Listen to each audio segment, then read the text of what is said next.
Hello, everyone, and welcome to Algebra 2.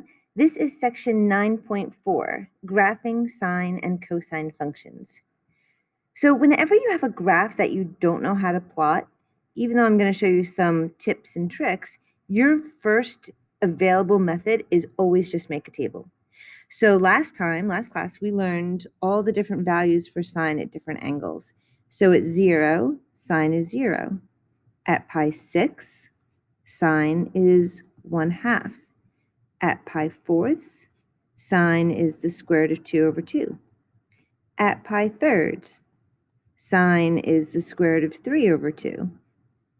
At pi halves, sine is 1. And this is what's so great about making the table for sine, and that is when you get to 2 pi thirds, remember, now you're in quadrant 2.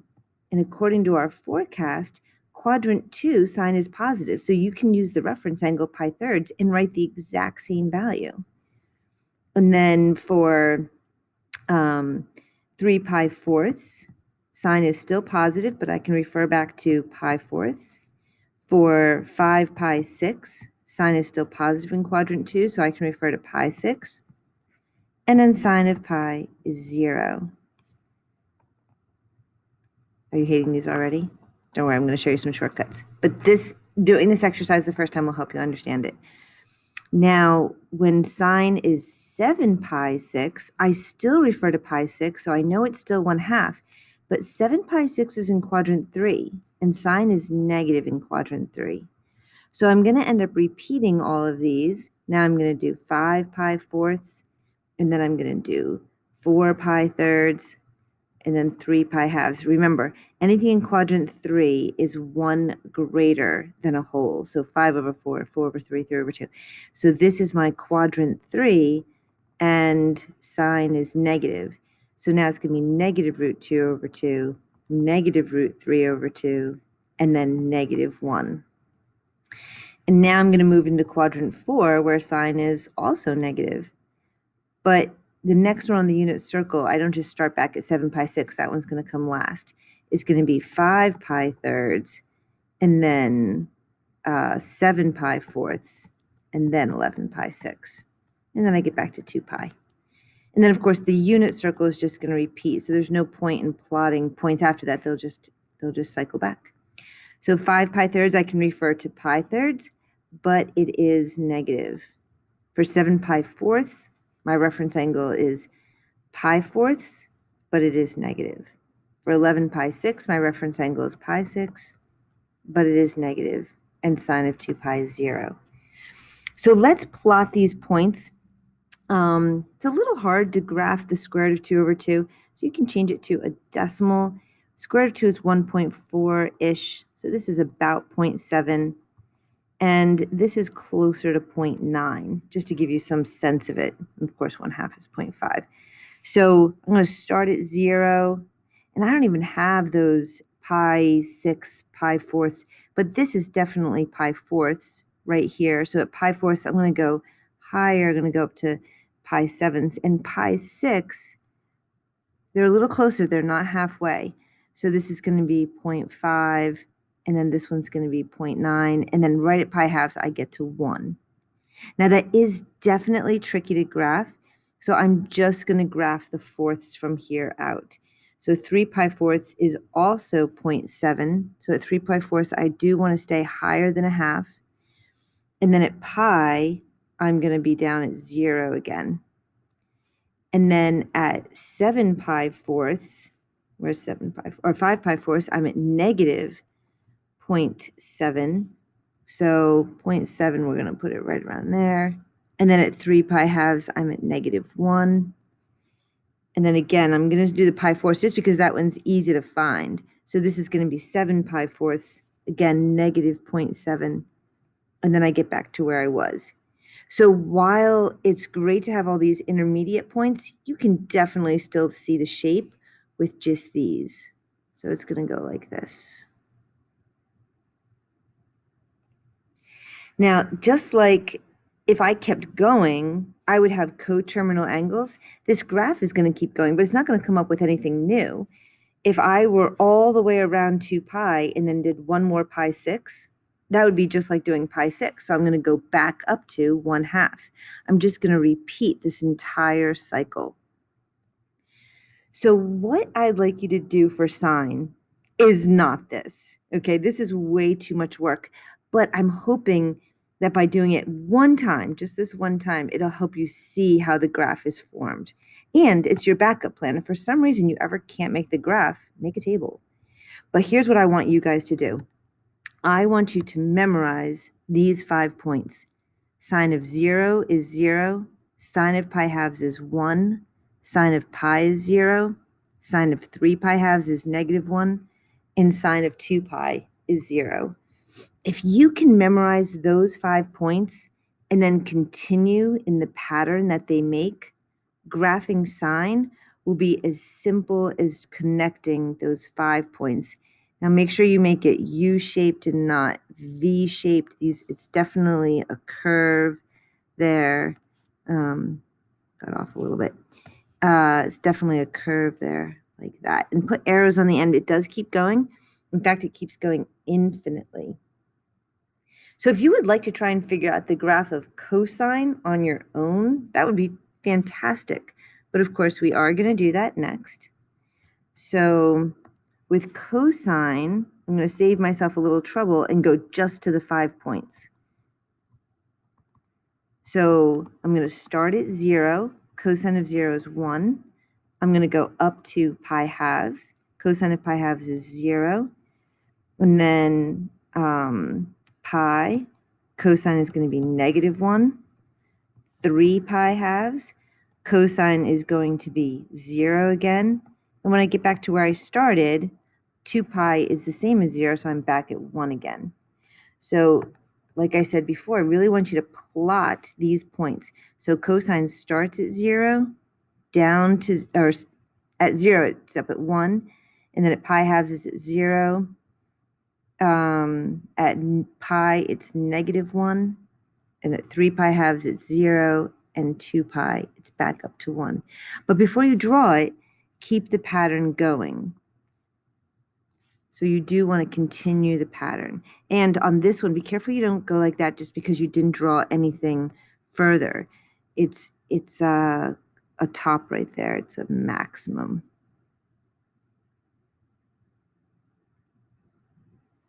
All right. And that's actually going to start to come back up. So I'll just back that up a little bit and put my arrow there.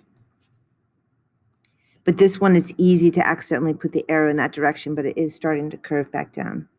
So the 5 points I want you to have memorized are these. Remember to yourself that cosine starts at 1. At pi halves, it's 0. It goes down to -1. And it goes back to 0. And then, so this is one, what we call period or cycle of cosine. Okay. Wow, that last dip I really have a hard time with. All right. So once you know those 5 points, graphing this is going to be easy. So let me tell you just a little bit about some facts that you need to know. The domain is all real numbers. You can't give me an angle that I can't find a sine or cosine value for. So it just keeps going on infinitely. But the range only goes from -1 to 1. Notice it never goes any higher and it never goes any lower. The amplitude of the graph is 1. So it actually goes from -1 to 1, which some people might think it was 2, but amplitude is not a total distance. It's its height off the middle. So if I think of it as having a midline, then the amplitude is how high it goes and how low it goes. Now, it just occurred to me, you don't really want those points there because it's not an asymptote of any kind. It's just like a midline, and sometimes it helps people graph it. And then each function is periodic, which just means that it repeats. The shortest repeating portion is called a cycle. So some books actually just call it a period. Yours is the first book that I've seen to call it a cycle, but this blue section then would be one cycle. But in your pre-calc book, when you get there, it's going to be called a period. So either way, cycle or period. And then the x-intercepts for sine are going to keep happening at 0, pi, 2 pi, 3 pi. And yet for cosine, it's going to be at all the pi halves. So see how it keeps hitting the sine at all the pi's, where cosine is going to keep hitting at all the pi halves. If you look carefully at sine and cosine on the same graph, so I'm going to put sine on my cosine graph, sine does this.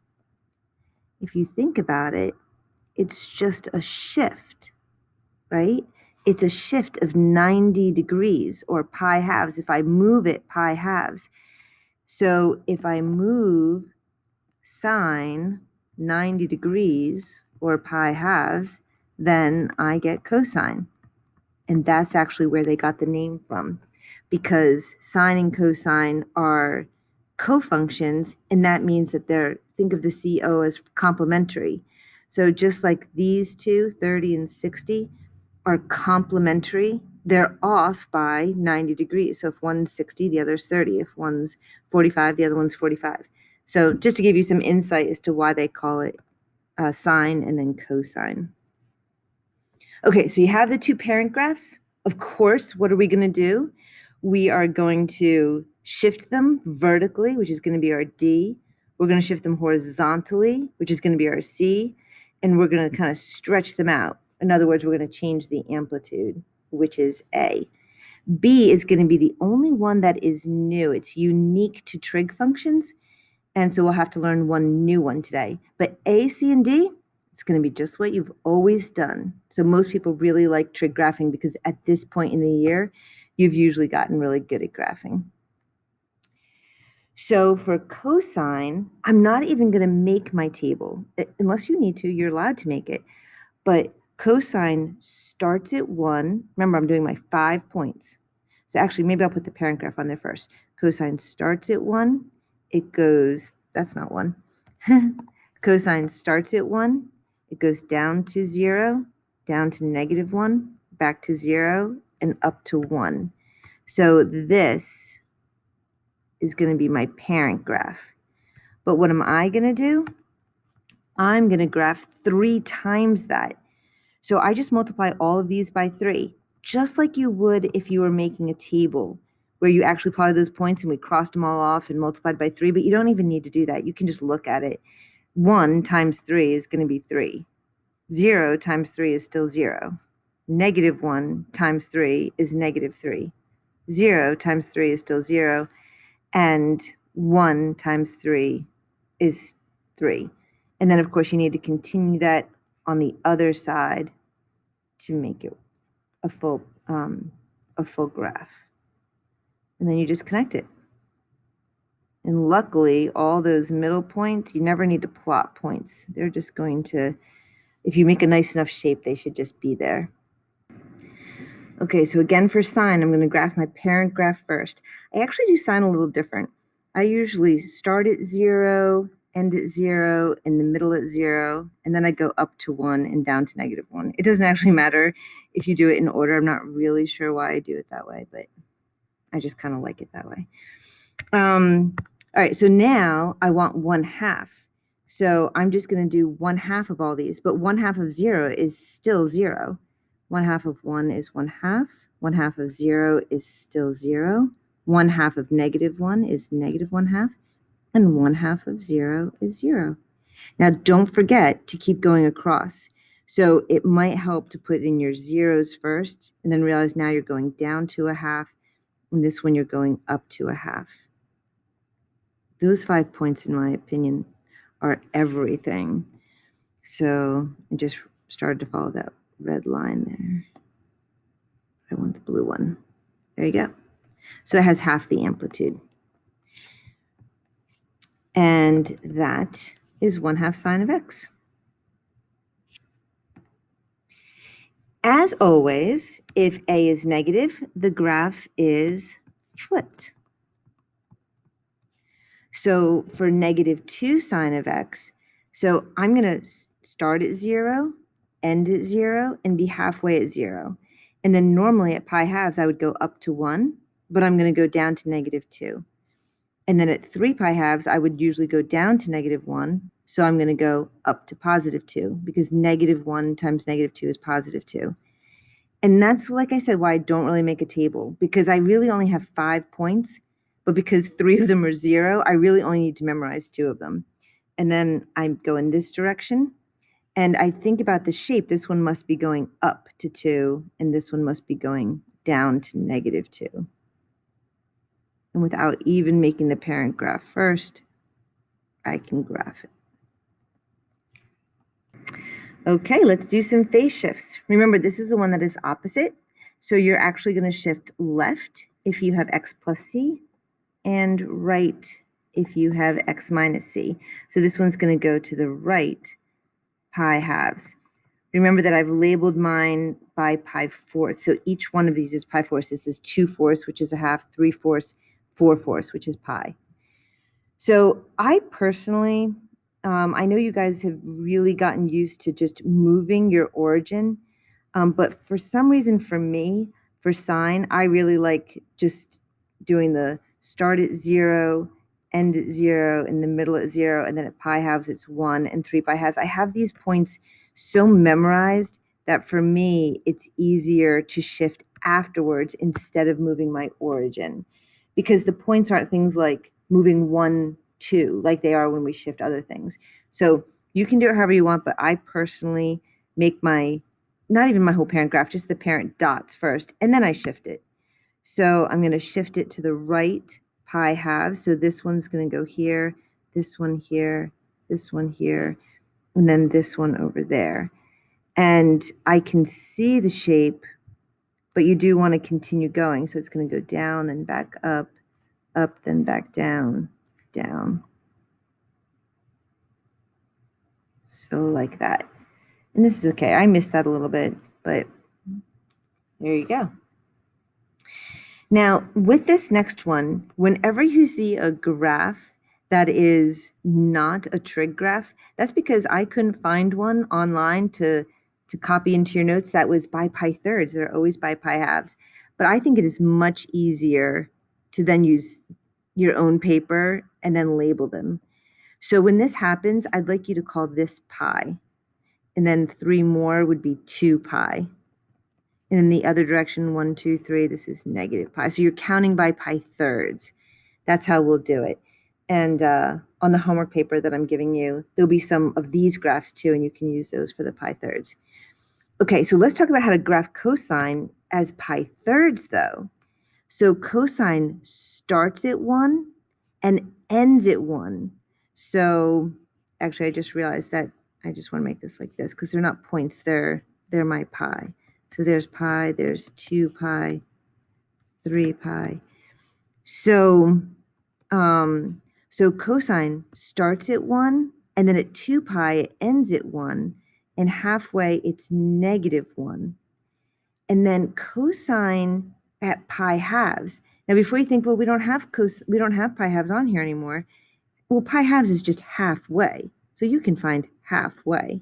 Even though I've counted by thirds, you can still find halfway. So personally, this is how I do it. There's my little parent graph for cosine. The 5 points you want are cosine starts at 1, ends at 1. At the middle, it's at -1. And then at pi halves, it's at 0. And now I'm going to shift each of these pi thirds to the left. Now, since I'm counting by pi thirds, that's pretty much 1 block, where last time it was 2 blocks. So I'm just going to go to the left there. And to the left, say I'm in the middle, I'm going to go to the middle.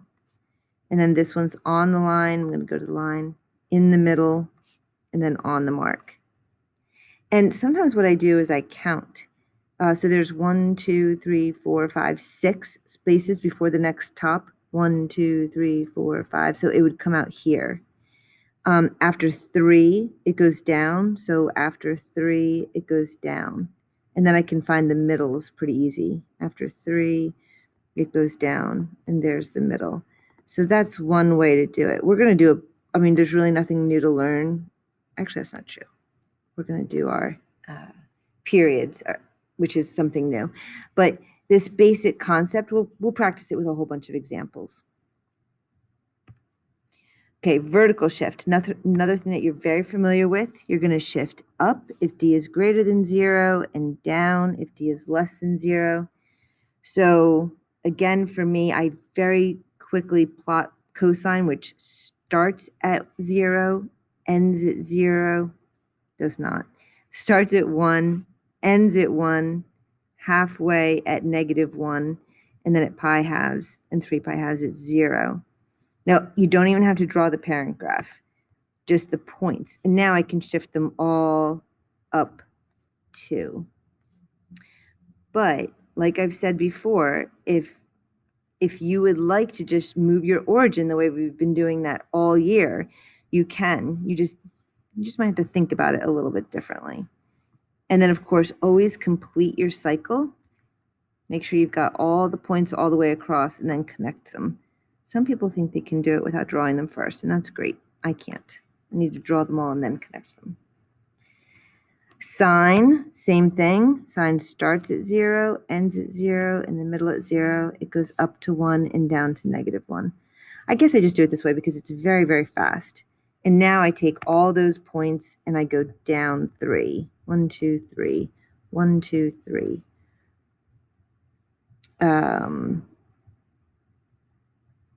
1, 2, 3.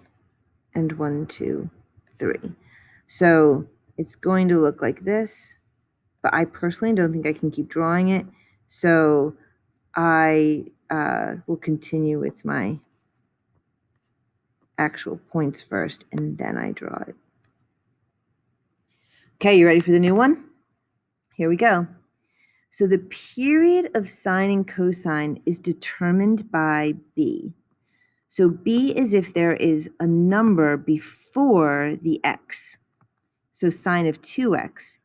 And what this is going to do is it's going to make it either go faster or slower. It's funny that it's an x because I almost like to think of it as 2 times as fast. So this is going to be moving twice as fast. I'm sure you've seen in the movies and things where, somebody's got like a heart rate on their monitor that's going like this, and then other times there's a monitor that's going like this. That comes from this part of the equation. So normally b is equal to 1. Normally you might see all kinds of other things going on, a phase shift or a vertical shift, but an amplitude change. But if the number in front of the x is equal to 1, then you don't have to do anything. You can just use your main points. But if there's a number in front of that, that means it's either going faster or slower. So if you see y is equal to sine of a half x, that means it's only going at half the speed.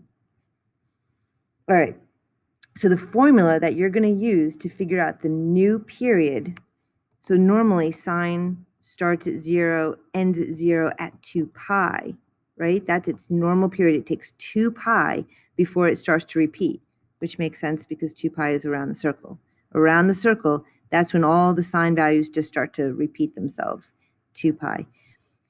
But if you see a number there, then it has a new period, and this is the formula for it. Period is equal to 2 pi over b. You just have to memorize that. So for this first one, when I see a 3 there, the new period is just going to be 2 pi over 3. It's that simple. It's actually not that simple. That was just an easy one.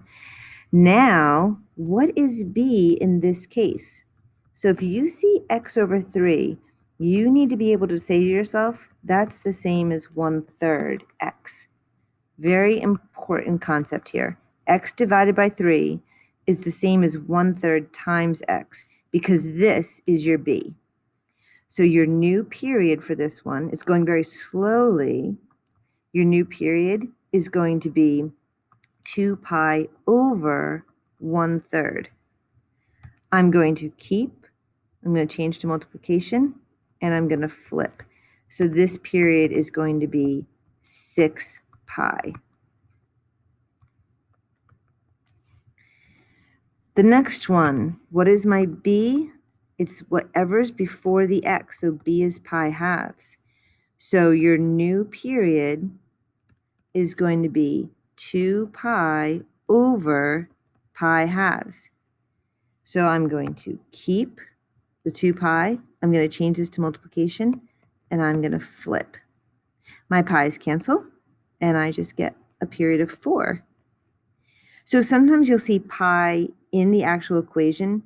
That would allow somebody to graph this now on a regular number line instead of having to have a special trig graph that was counting on the x-axis by pi's. You could actually put this one now on a regular graph. But we're mostly going to deal with the other kind. Here's my b.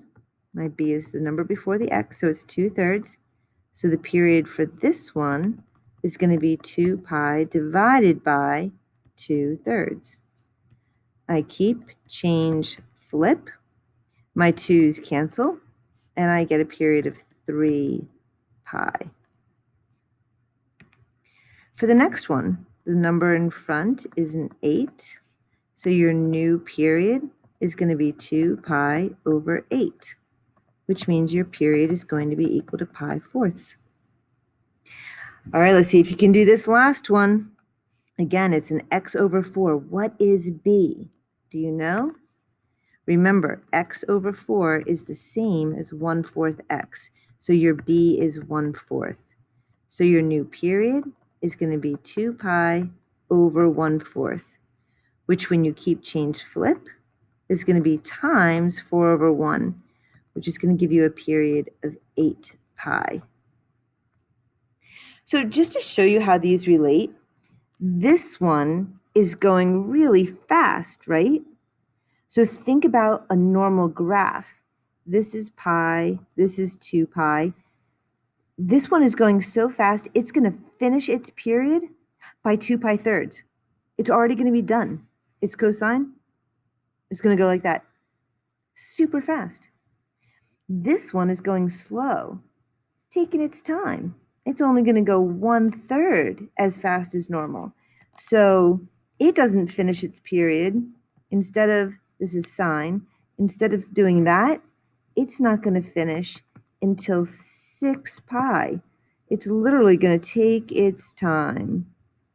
Something like this. That's about right. Crosses around 3 pi. Okay, look how slow it's going compared to a normal one, right? So it's going very slow. Can you find another one that's going really fast? Really fast would be this one. Look how fast that is. It's going 8 times as fast. So a normal period, if here's 2 pi and here's sine, this one is going to finish its entire period by pi fourths. So here's pi halves, here's pi fourths. It's going to do the whole thing. Woo, like that. It's like really tiny. So that's what the period does. That's what that number is going to control. So all we did was practice finding them. Let's actually practice putting them into a graph. So the first one, our period is going to be normally 2 pi, but we're going to divide it by 3 because b is 3. Remember, whenever you see a graph like this, or in your homework, you're going to have to figure it out yourself. We're going to let this be pi, this be 2 pi, this be 3 pi. So always label it the same. And on your tests and quizzes, it'll be labeled the same. So here's the real reason I wanted you to know the 5 points. Because you need to finish your entire period by 2/3. That's where 2/3 is. 1/3, 2/3, 3/3. The whole thing. So your 5 points, sine starts at 0, sine ends at 0, in the middle sine is 0, and then what would be pi halves, but you can just think of it as the middle of the middle. It goes up to 1, and it goes down to -1. This is what sine of 3x looks like. Real lightly, I'm going to put for you regular sine. Sine normally starts at 0. It goes up to 1 and then down to -1. So sine normally looks like this. So the blue is its normal one. Look how fast it's going.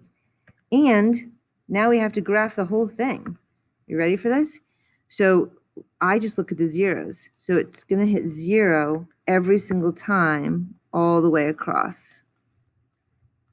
I always make my dots first. Some people are better than that, but I need to. So then it just goes up halfway and then down, and then up and then down, and then up and then down. I guess I'm just better at connecting dots when they're already there instead of just trying to visualize them. And then it matches up.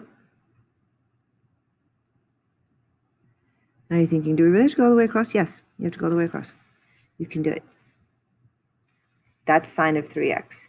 So real faintly in the background, you can see what sine normally looks like. This is going 3 times as fast.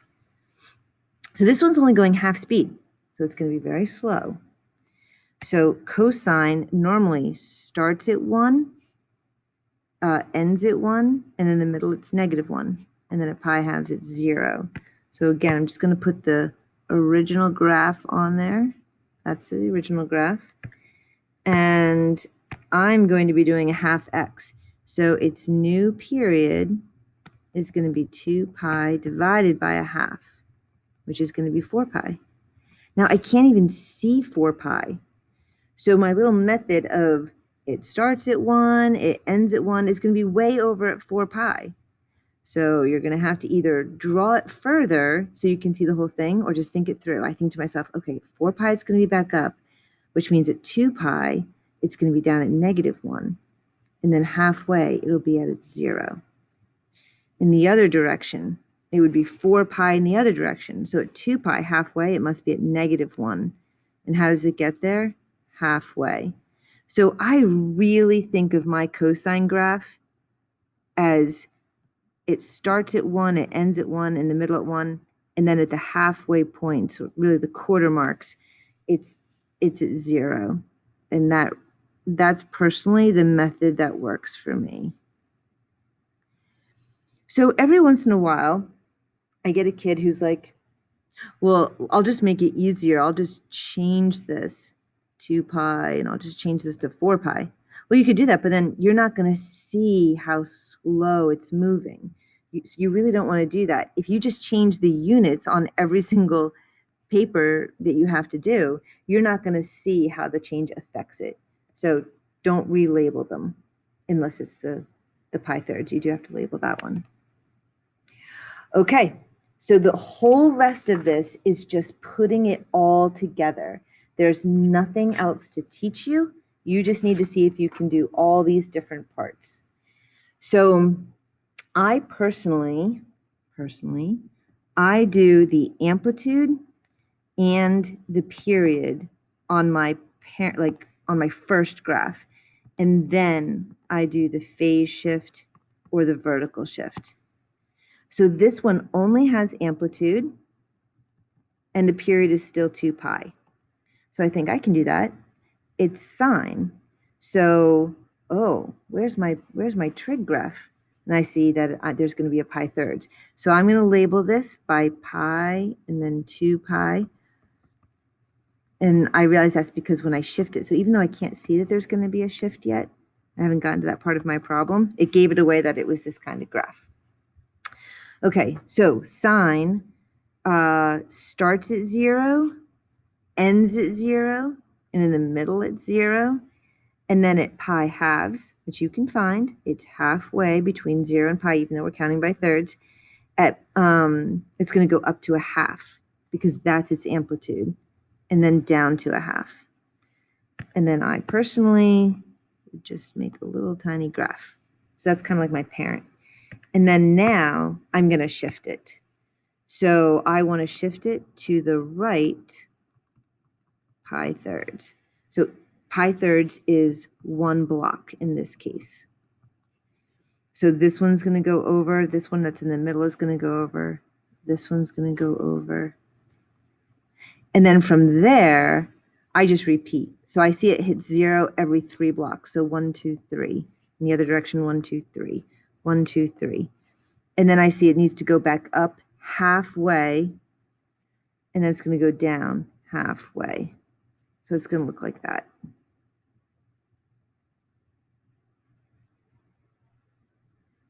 There we go. That is 1/2 sine of x minus pi thirds. All right, so remember, personally, I always do amplitude and period first, and then I do any shifting. So in this case, my amplitude is 3, and my period is 2 pi over, there is a number there, 2, so my period is going to be pi. That means I need to finish the entire period, or your book calls it cycle, by pi. So cosine starts at 1, but I'm going to multiply that by 3. It ends at 1, which is now 3, but I'm going to finish by pi. So where is halfway in the cycle? At pi halves. And it's going to go down to -3. And where does it cross 0? So I just think of it as half of the half. And that is what it looks like when I just do amplitude and period.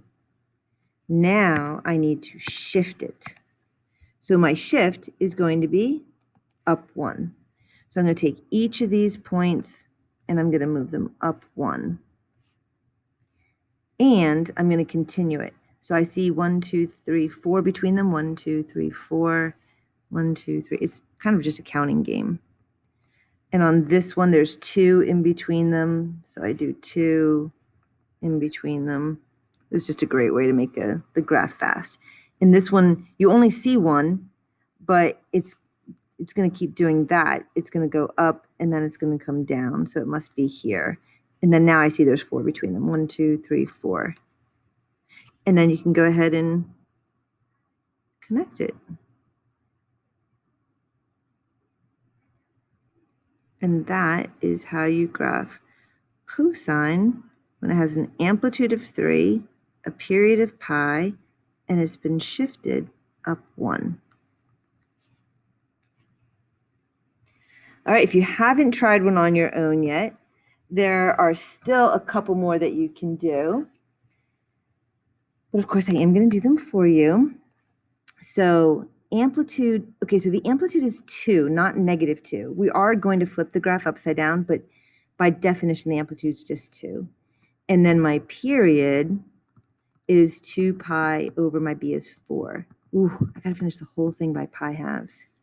So sine starts at 0 and ends at 0, and it's going to end at pi halves. I'm going to do the entire period by that point.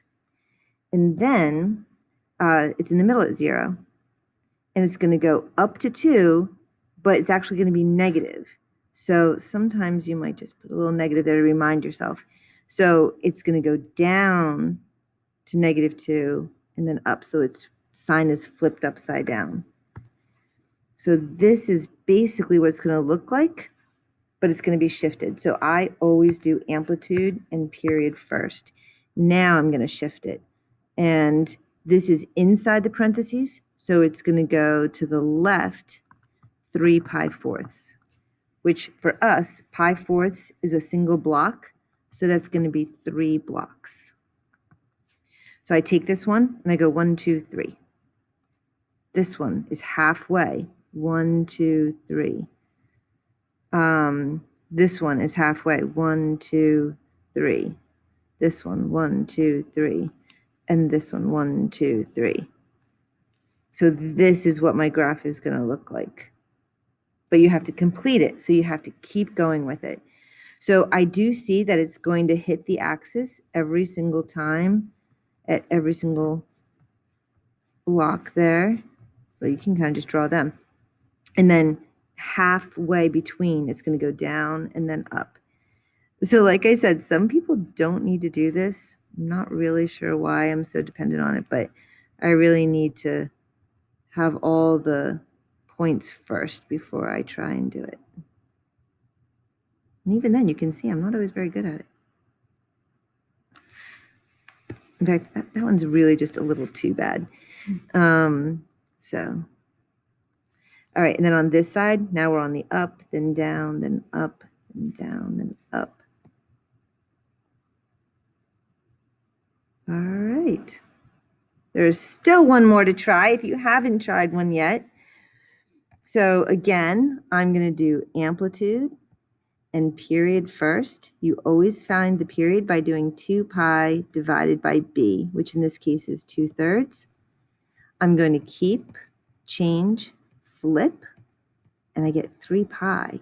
So this one's long, which makes sense. It's going slow, right? It's only going 2/3 of its normal speed, where this one went 4 times its normal speed. So this is cosine, which normally starts at 1, but I'm going to start at 4. 1, 2, 3, 4. And I'm going to end at 3 pi, which I can't do. So on your homework, you might just want to extend it so you can see it. But it's going to be back up at the top at 3 pi. So what's halfway between that? 1.5 pi, which is here. And that's where it's going to be at -4. So again, at 3.5, it's going to be at negative. And then halfway between those two, you can count blocks if you want to. 1, 2, 3, 4, 5, 6. Halfway is where it's going to cross the 0. Halfway is where it's going to cross the 0. So this is what it's, actually I'm going to just dot that. This is what it's going to do.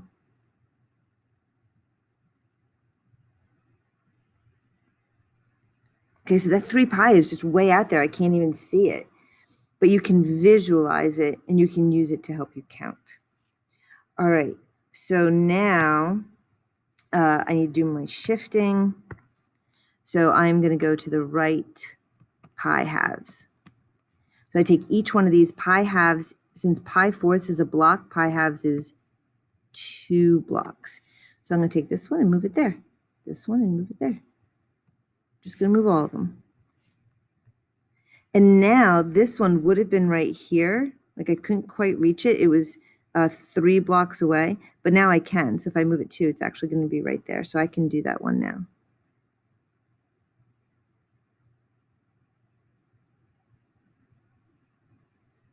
Okay. So I personally really love graphing trig functions. They make a lot of sense to me.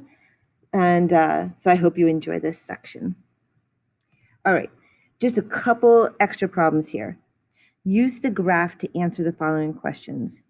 Does the graph represent a function of the form a sine bx or cosine bx? So since it starts at something other than 0, sine is what always starts at 0. I realize it could move left or right, but notice they didn't say x plus c. So since they didn't say that, they're specifically saying it hasn't been shifted left or right. So this must be a cosine. Okay. Then it says identify the maximum value, the minimum value, the period, and the amplitude. So it reaches a height of 5. That's going to be its maximum value. Its minimum value is -5. So its amplitude is 5, not 10.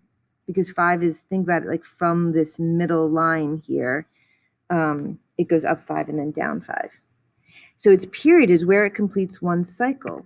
So I see it starts there, it goes down, it comes back up. And where did it finish? That's what cosine looks like. It finished by pi. So it finished by pi. Last one. Describe a transformation of the graph of f of x is equal to sine bx that results in the graph of cosine.